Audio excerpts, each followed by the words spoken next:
A man of God helps you depend on God, not on him.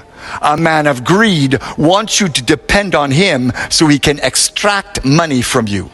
A lot of so-called prophets today charge people money for ministry. The more you pay, the more they pray.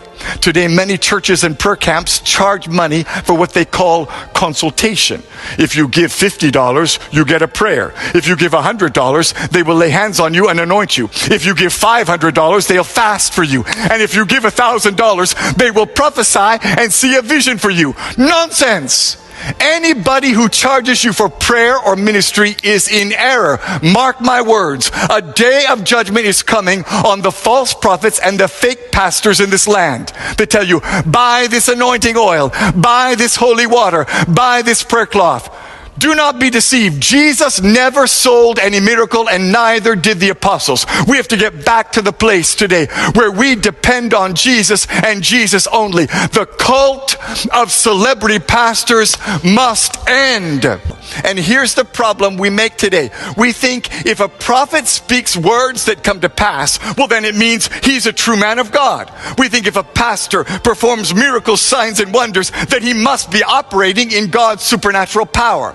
But the fact is, you can speak prophetic words that come to pass and still be a false prophet.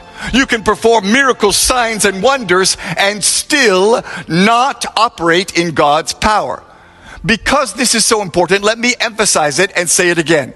Deception is not just wrong words, it's also a wrong lifestyle.